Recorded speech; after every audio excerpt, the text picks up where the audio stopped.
next panelist is Professor Linda Waite, and you can see Linda is the Lucy Flower Professor in Urban Sociology at the University of Chicago, and is Director of the Center on Aging for NORC, among many thousands of other activities that she's involved in.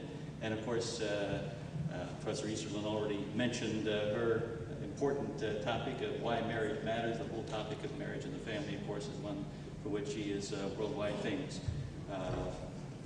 I'm talking about PAA in the 1990s that I would use as the topics that the presidents during the 90s spoke on. So one of the first points I want to make is that the titles got shorter. The second thing is that if the population estimating equation, the key topics of demography are fertility, mortality, and migration, that's mostly not what PAA presidents in the 90s spoke about. PAA presidents of the 90s spent the 90s in the following ways: as identifying big patterns.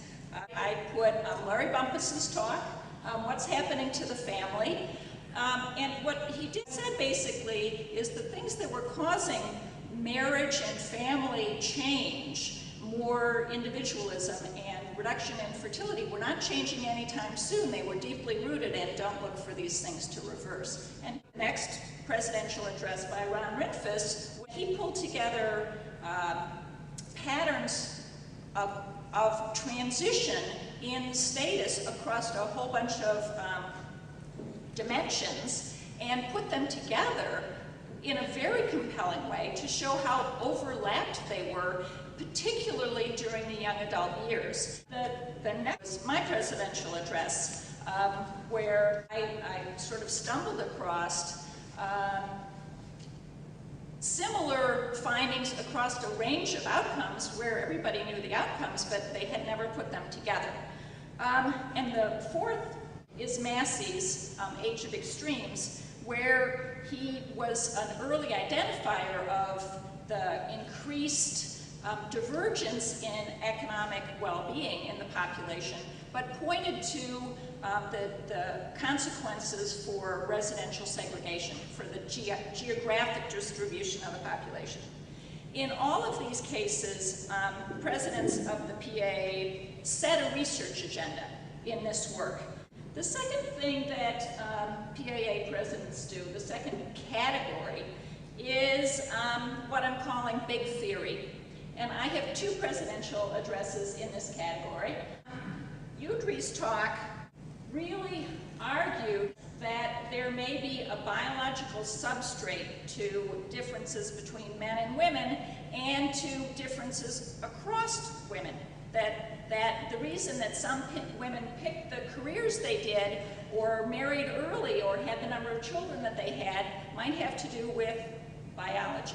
Karen Mason's work is sort of rethought the demographic transition in very creative ways, and pulled together ideas, reformulated, added new dimensions, and presented, I think, re-theorized the demographic transition.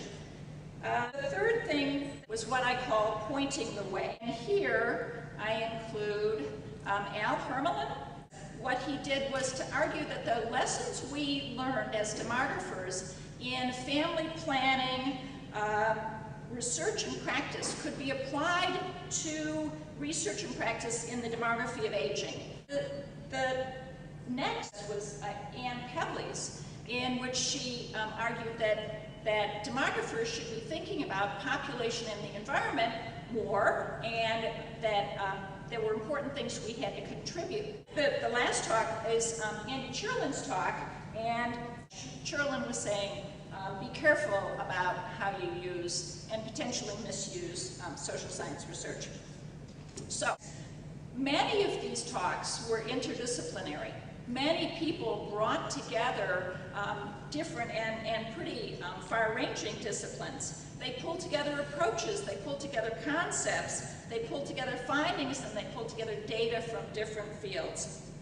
They always, in all of these cases, pointed the path to follow to get from to get where we're going from where we were. Thank you.